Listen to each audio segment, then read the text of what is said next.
இன்னைக்கு நம்ம ஒரு கப்பு பச்சரிசியை பயன்படுத்தி மாவிளக்கு கரெக்டான அளவுகளோடு எப்படி செய்கிறதுன்னு பார்க்க போகிறோம். இந்த மாவிளக்கு சாப்பிட்றதுக்கு ரொம்பவே அருமையான டேஸ்ட்டாக இருக்கும். ஹலோ ஃப்ரெண்ட்ஸ், வெல்கம் டு சமையல் டிலைட்.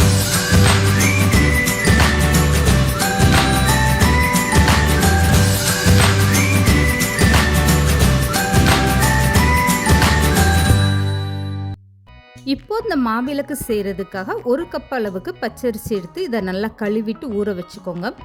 இந்த கப்பில் தான் ஒரு கப் அளவுக்கு நான் பச்சரிசி அளந்து எடுத்திருக்கேன். இதே கப்பில் நீங்கள் வெல்லத்தையும் அளந்து எடுத்துக்கோங்க. இந்த பச்சரிசியை 3லேருந்து 4 டைம் நல்லா கழுவிட்டு ஒரு 2 மணி நேரம் ஊற வச்சு எடுத்துக்கோங்க. இப்போ ஊற வச்ச அரிசியை ஒரு ஜல்லடையில் இந்த மாதிரி சேர்த்துக்கோங்க. இதில் சேர்க்கும் போது உங்களுக்கு தண்ணி இல்லாமல் நல்லா வடிஞ்சிட்டு வந்துடும். இப்போ அரிசியில் இருக்க தண்ணியெல்லாம் நல்லா இந்த மாதிரி வடித்து எடுத்ததுக்கப்புறமா ஒரு வெள்ளை துணி விரித்து விட்டுக்கோங்க. இந்த துணியில் அரிசியெல்லாம் கொட்டிட்டு நல்லா பரப்பி விட்டுருங்க. இந்த மாதிரி பரப்பி விடும்போது உங்களுக்கு அரிசியில் இருக்க ஈரமெல்லாம் இந்த துணியில் நல்லா இழுத்துரும். இந்த மாதிரி ஒரு 10 நிமிஷம் நீங்கள் உணர வச்சிங்கன்னா போதும். இப்போ அரிசி நல்லா உணர்ந்ததுக்கப்புறமா இதை மிக்ஸி ஜாரில் சேர்த்து அரைச்சி எடுத்துக்கிறணும்.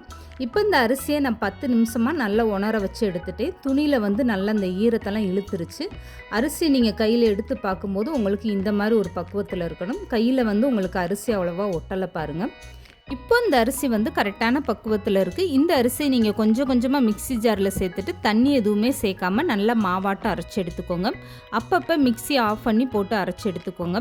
இப்போ அரைச்சி எடுத்த இந்த மாவை ஒரு ஜல்லடை வச்சு சலிச்சு எடுத்துக்கோங்க. கீழே ஒரு அகலமான தட்டு வச்சுட்டு மாவு சலிக்கிற ஜல்லடை வச்சுக்கோங்க. இப்போ அரைச்சி எடுத்த மாவு எல்லாமே சேர்த்துட்டு இந்த மாதிரி நல்லா சலிச்சு எடுத்துக்கோங்க. மாவு உங்களுக்கு கையில் தொட்டு பார்க்கும்போது லேசாக ஈரமான பக்குவத்தில் தான் இருக்கும். இப்போ மாவு எல்லாமே சலிச்சு எடுத்தாச்சு. மீதம் இந்த மாதிரி அரைப்படாமல் இருக்குது பாருங்கள். இதை அப்படி திரும்பவுமே மிக்ஸி ஜாரில் சேர்த்துக்கோங்க. இது கூடவே இப்போ 1/2 கப் அளவுக்கு நான் நாட்டு சக்கரை எடுத்திருக்கேன். நீங்கள் உடைச்ச வெல்லம் கூட சேர்த்துக்கோங்க. இப்போ அந்த அரிசியோடு சேர்த்து இந்த மாதிரி மிக்ஸி ஜாரில் இந்த வெல்லத்தையும் சேர்த்து ஒரு டைம் நல்லா அரைச்சி எடுத்துக்கோங்க. அரைச்சி எடுத்ததை இந்த அரிசி மாவோடு அப்படியே சேர்த்துக்கோங்க. இது கூடவே 1 ஸ்பூன் அளவுக்கு சுக்கு ஏலக்காய் பொடி சேர்த்துக்கோங்க. இப்போ இது எல்லாமே சேர்த்துட்டு கை வச்சு இந்த மாவை நல்லா பிசைஞ்சு விட்டுருங்க. இப்போ இது கூடவே 1 ஸ்பூன் அளவுக்கு நெய்யும் சேர்த்துட்டு இந்த மாவை நல்லா பிசைஞ்சுக்கோங்க. நீங்கள் வெல்லம் இல்லை நாட்டு சக்கரை சேர்த்து மிக்ஸியில் அரைக்கும் போது ரொம்ப நேரம் அரைக்கக்கூடாது. அப்போ உங்களுக்கு தண்ணி மாதிரி ஆயிரும். ஒரு சுத்து மட்டும் சுத்த விட்டு நீங்கள் எடுத்துக்கிட்டிங்கன்னா போதும். இப்போ பாருங்கள், மாவு நீங்கள் பிசைய இந்த மாதிரி ஒரு பக்குவத்தில் வந்துடும். மாவு பிசையும் போது நீங்கள் தண்ணி எதுவுமே சேர்க்கக்கூடாது. இப்போ மாவிளக்கு போடுறதுக்காக கரெக்டான பக்குவத்தில் மாவு ரெடி ஆயிடுச்சு. பிசைஞ்சு எடுத்த மாவை 2 பகுதியாக பிரிச்சுக்கோங்க. இப்போ நல்லா உருண்டையாக திரட்டி எடுத்துகிட்டு இந்த மாவை நடுவில் இந்த மாதிரி பள்ளம் பதிச்சுக்கோங்க. இதில் நெய் விட்டுட்டு விளக்கு போட உங்களுக்கு அப்போ தான் கரெக்டாக இருக்கும். இப்போ இதே மாதிரி அடுத்த மாவு உருண்டையும் இந்த மாதிரி நல்லா உருண்டையாக திரட்டி எடுத்துகிட்டு அதுக்கப்புறமா பெருவிரல் வச்சு நடுவில் இந்த மாதிரி பள்ளம் பதிச்சு எடுத்துக்கோங்க. 2 மாவும் ஒரே சைஸில் இந்த மாதிரி நீங்கள் பள்ளம் பதிச்சு எடுத்துக்கோங்க. அப்போ தான் உங்களுக்கு விளக்கு போடலை ரெண்டுமே ஈவனாக பார்க்குறதுக்கு ரொம்ப அழகாக இருக்கும்.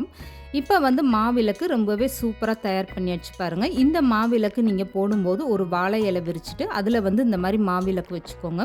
இந்த மாவிளக்கு ஏற்றுறதுக்கு முன்னாடி விளக்கை சுற்றி நீங்கள் இந்த மாதிரி மஞ்சள் குங்குமம் வச்சுக்கோங்க. இதுக்கப்புறமா நெய்யோ இல்லை எண்ணெயோ சேர்த்துட்டு திரி போட்டு அதுக்கப்புறமா நீங்கள் மாவிளக்கு ஏற்றிக்கோங்க. இப்போ மாவிளக்கு சாப்பிட்றதுக்குமே இதே பக்குவத்தில் நீங்கள் தயார் பண்ணி வச்சுக்கோங்க. 2 நாள் ஆனாலும் இந்த மாவிளக்கு கெட்டு போகாது. சாப்பிட்றதுக்கு ரொம்பவே அருமையான டேஸ்ட்டாக இருக்கும். 1 கப்பு பச்சரிசி எடுத்திங்கன்னா 1/2 கப் அளவுக்கு நீங்கள் வெல்லம் சேர்த்துக்கோங்க. இது இனிப்பு கரெக்டான அளவாக இருக்கும். இப்போ இந்த மாவிளக்கை சுற்றியுமே மஞ்சள் குங்குமம் வச்சாச்சு. இதுக்கப்புறமா நடுவில் நெய் சேர்த்துக்கோங்க. இதுக்கப்புறமா 2 திரியும் ஒன்றா சேர்த்து இந்த மாதிரி திரி போட்டுட்டு விளக்கேற்றிக்கோங்க.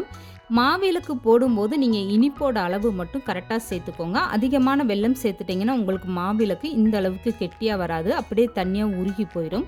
அதனால் வெல்லத்தோட அளவு கரெக்டான அளவாக நீங்கள் சேர்த்துக்கோங்க. இப்போ இந்த மாவிளக்கில் நெய் சேர்த்து திரி போட்டாச்சு. இதுக்கப்புறமா இந்த மாவிளக்கு ஏற்றுறது மட்டும்தான் வேலை. பார்க்குறதுக்கு எவ்வளோ சூப்பராக அந்த மாவிளக்கு வந்திருக்கு பாருங்கள். இந்த மாதிரி ஒரு கரெக்டான அளவுகளோடு நீங்களும் மாவிளக்கு செஞ்சு பாருங்கள். இது சாப்பிட்றதுக்கும் ரொம்ப அருமையான டேஸ்ட்டாக இருக்கும். விளக்கு ஏற்றுறதுக்குமே கரெக்டான பக்குவத்தில் இருக்கும். இந்த வீடியோ பிடிச்சிருந்தா லைக் பண்ணுங்கள், ஷேர் பண்ணுங்கள். மறக்காமல் சமையல் டிலைட் சேனலை சப்ஸ்கிரைப் பண்ணுங்கள்.